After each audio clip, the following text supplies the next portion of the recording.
आज की कहानी है नॉर्मल डेज हो या फेस्टिवल डेज हो, बहू को ही सारा काम क्यों करना पड़ता है। आखिर बहू ही घर की सारी जिम्मेदारी, खाना से लेकर कपड़ा और बर्तन से लेकर रिश्तेदारों तक का बहू पर ही क्यों जिम्मेदारी रख दी जाती है। कहानी देखिए आगे। चैनल को सब्सक्राइब कर लेना यदि आप मेरे चैनल चुगल पंचायत को पहली बार विजिट कर रहे हो। चलिए स्टोरी स्टार्ट करते हैं। कोई भी त्योहार होता है, मेरी सासू माँ और ननद मुझे मायके जाने ही नहीं देती हैं। सारा काम कर दिया है मैंने, कोई पास में आता तक नहीं है कि क्या बना रही हूँ क्या नहीं बना रही हूँ। बस ऑर्डर दे देते हैं और बनाती रहती हूँ। मेरी कमर भी दुखने लगी है अब। अरे मेरा भी तो मायके जाने का मन करता है, पर कोई जाने ही नहीं देता है। मैं भी अपने आराम से मायके में जाती और खाती और माँ के साथ, पापा के साथ, बहन के साथ टाइम बिताती, पर यहाँ तो कोई किसी को फिक्र ही नहीं है। बहू पर ही सारी जिम्मेदारियाँ दे देते हैं। अरे भाभी, क्या बना रही हो गर्मा गर्म? लगता है खाना भी खा लिया आपने गर्मा गर्म बना करके, हम ही रह गए हैं, है ना भाभी? अरे कहाँ दीदी, अभी तो मैं सुबह 4 बजे से बना ही रही हूँ। पहले पकवान बनाया, अब छोले पका रही हूँ। अच्छा भाभी, बनाया तो आपने बहुत कुछ है, क्या बात है। इसीलिए तो मैं मायके आ जाती हूँ, क्योंकि आप अच्छा अच्छा बना करके खिलाती हो अपनी ननद को। मोतीचूर के लड्डू, वाह, मुझे बहुत पसंद है भाभी। अरे हाँ दीदी, मैं अच्छे से जानती हूँ सबकी पसंद और नापसंद। सबके पसंद के लड्डू बना दिए हैं मैंने। सासू माँ को तिल के लड्डू पसंद है, तो सासू माँ के लिए अपनी तिल के लड्डू बना दिए हैं। और देवरानी को मेरी काला जाम पसंद है, और ननद को भी मेरी मोतीचूर के लड्डू पसंद है, यानी कि आपको। इसलिए मैंने बना दिया सबकी पसंद का। अच्छा किया ना दीदी?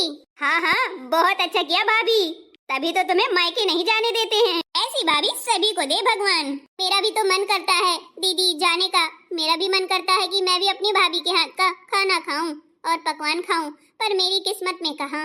अरे भाभी, सबकी किस्मत में होता है। आपको जाना था तो पहले चली जाती, अब हम आ गए हैं, उसके बाद आप मायूस होने से कोई फायदा नहीं है।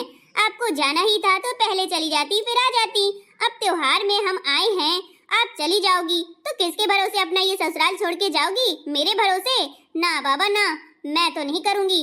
अरे नहीं नहीं दीदी, मैं नहीं जा रही हूँ, मैं तो बस बोल रही थी। ठीक है भाभी, वैसे भी बोलने से कोई फायदा नहीं है अब, क्योंकि अब तो मायके आपको जाने को मिलेगा ही नहीं। माँ हर बार देवरानी को भेज देती हैं, पर मुझे नहीं भेजती हैं, क्योंकि मैं काम काज अच्छे से कर लेती हूँ और देवरानी करती ही नहीं है। अब देखो भाभी, आप बड़ी हो इस घर की, आप जेठानी हो, बड़ी बहू हो, बड़ी बहू के ऊपर बहुत सारी जिम्मेदारियां रहती हैं। आप अच्छे से संभाल लेती हो अपना घर परिवार और रिश्ते नाते भी, इसीलिए आपको माँ भेजती नहीं है। आप गलत मतलब मत सोचा करो।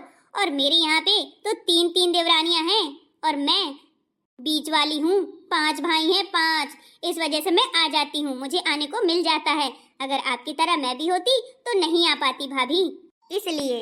हाँ दीदी, मैं जानती हूँ, पर मेरा ससुराल ही जब इतना अच्छा है तो मायके जाने की क्या जरूरत है ना दीदी? आप चलिए, मैं सबके लिए खाना लगा करके लाती हूँ। ठीक है भाभी, जल्दी लाइएगा। सबकी खुशियाँ देखते देखते मैं अपनी खुशियाँ ही भूल जाती हूँ। इतनी सारी जिम्मेदारियों में बांध दिया है इस वक्त ने कि अपने लिए खुशी का टाइम ही नहीं निकाल पाती हूँ। और दीदी सही ही कह रही हैं कि अब मैं अकेली घर की हूँ यहाँ पर, तो मुझे संभालना पड़ेगा। मैं बड़ी बहू हूँ तो बड़ी बहू के वर्ग ज्यादा होते हैं। अब बड़ी बहू को ही सब आसरा करते हैं। भला देवरानी से कौन करता है आसरा? वो तो लाडली लडलिया होती है। अरे बहू, क्या ही लगा रखा है तुमने? मुझे खाना नहीं खिलाओगी क्या? मेरे पेट में ना हाथी, चूहे, ऊंट सब दौड़ रहे हैं। जल्दी दे दे बहू, जल्दी दे दे। अरे माँ, आप तो तुरंत गुस्सा हो जाती हैं। आपके चेहरे पे गुस्सा अच्छा नहीं लगता है। चलिए, मैं खाना हिला रही थी आपके लिए। अब भौहों को नीचे करिए और आराम से चलिए खुशी खुशी। हाँ हाँ, मैं खुशी ही हूँ। इसको इतनी अच्छी बहू मिल जाए, भला खुशी नहीं होंगी? वाह, तिल के लड्डू, ओहो बहू, तभी तो मैं तेरे गुणगान गाती हूँ सबसे कि मेरी बहू सबसे बेस्ट है। मुझे मेरे मनपसंद का खाना जरूर बनाती है, त्योहार हो या नॉर्मल डेज हो। हाँ हाँ मम्मी, मुझे पता है आपको तिल के लड्डू बेहद पसंद है। और नहीं तो क्या, वो भी मकर संक्रांति में तो और ही ज्यादा अच्छे लगते हैं, स्वाद बढ़ जाता है उनका। चल तू जल्दी से खाना लेकर के आ। हाँ हाँ मम्मी, बस अभी लेकर के आई। आज तो मैं भर पेट खाऊंगी खाना और नहीं करूंगी कोई बहाना। आपने देखा कि सरिता यानी कि रश्मि की ननद भी दो चार बातें समझा जाती है और उसकी सास भी आती है रश्मि की, वो भी दो चार बातें समझा देती है। गुस्से में होती है फिर भी बड़ी बहू उसको नॉर्मल कर देती है, यानी कि अपनी सास को। सभी ये देखकर चले जाते हैं कि बहू ने खाना बनाया, पकवान बनाया कि नहीं, बनते देख चले जाते हैं। पर किसी की मजाल ये नहीं होती है कि भला कह दें कि बहू लाओ, हम भी मदद कर देते हैं। बहू का यही फर्ज होता है। बहू बहुत कुछ सहती है और करती है और अपनी खुशियों को त्याग कर अपने परिवार की खुशियों को देखती है। बिना कुछ सोचे समझे रश्मि सुबह 4 बजे से लेकर शाम को 9-10 बजे तक काम बराबर करती रहती है, बिना कुछ खाए पिए और बिना आराम किए।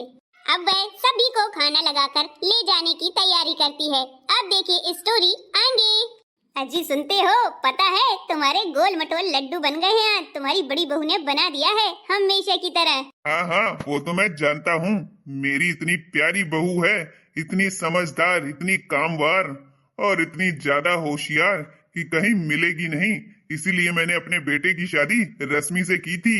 मैं समझ गया था कि रश्मि एक पारिवारिक लड़की है जो परिवार को बहुत अच्छे से निभा लेगी और चला लेगी। और सुनो राम ढकेली, देखो अपनी बहू के साथ काम करवा लिया करो।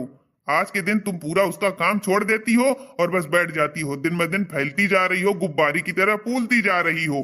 बुढ़ापे में बड़ी तकलीफ होगी तुमको, इसलिए थोड़ा बहुत हाथ बटा लिया करो अपनी बड़ी बहू का। समझ में आया? अरे हरे परपंच जी, ज्यादा सरपंच ना बनो हमारे सामने। समझ में आया? अपना काम आसानी से मैं कर लेती हूँ। अब बहू है तो किस बात के लिए है?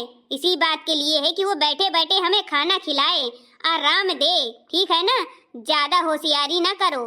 ज्यादा शौक है काम करवाने का तो जाओ बहू के साथ करवा लो जाके, मैं नहीं करवाने वाली। अरे तो त्योहार में तो करवा लिया करो। मैं किचन में जाऊंगा क्या बहू के साथ? तुमको शर्म नहीं आती है बोलने में? तुम्हारी बात अलग है कि तुम्हारे साथ करवा लेता था जब बहू नहीं थी। अब तुम हो आलसिन, इस वजह से तुम्हारे साथ मुझे लगना पड़ता था। हाँ हाँ, तो मुझे ना ज्यादा ज्ञान मत दिया करो। जैसे चल रहा है वैसे चलने दो। अरे माँ बाबूजी, आप भी ना क्या हंसी मजाक की बातें किया करो, टेंशन वाली मत किया करो। बाबूजी, आपकी मुझसे बड़ी प्यारी लग रही हैं, बड़ी बड़ी हो गई हैं और आपकी पगड़ी भी बड़ी मस्त है। हाँ हाँ बिटिया, क्यों नहीं होगी। तेरा ताज जो है मेरे सर पर, मेरी बहू ने खिलाया पिलाया है तो मेरी मुझे भी देख, तन एकदम। तूने मेरा गौरव बढ़ाया है। हाँ हाँ, तभी तो मैं खा खा के फूल गई गुब्बारे की तरह और तुम्हारी फूल गई है मुझे सपुआ की तरह। अम्मी तुम भी ना देर मजा देती हो।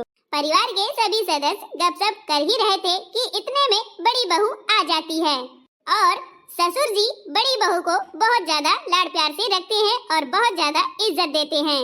अब देखिए आगे। बाबूजी, माँ जी और दीदी, चलिए खाना मैंने टेबल पर लगा दिया है, सभी के लिए गर्मा गर्म तैयार है, परोस कर रख दिया है। अरे वाह बहू, चलो चलो चलो जल्दी जल्दी खाते हैं खाना। बहू पहले ये बता कि तूने भी खाना खाया कि नहीं? मुझे तो पता है तूने खाना नहीं खाया होगा। अरे पिताजी, मैं खा लूंगी। मेरा फर्ज धर्म यही कहता है कि पहले मैं अपने परिवार को खिलाऊं, उसके बाद मैं खाऊं। इतनी समझदार हो भाभी तुम। हाँ दीदी, समझदार मुझे बनना पड़ता है, समझदार मैं हूँ ही। वाह बहू वाह, तूने मेरा दिल जीत लिया। सच में मैं तुझे बहू बनाकर धन्य हो गया। मेरे डिसीजन बहुत सफल रहा। मुझे भगवान ने सब कुछ दे दिया। तुझ जैसी बहू पाकर मैं बड़ा धन्य हो गया। सभी के खाना खाने के बाद तुम तुरंत खाना खा लेना। हाँ पिताजी, मैं खा लूंगी।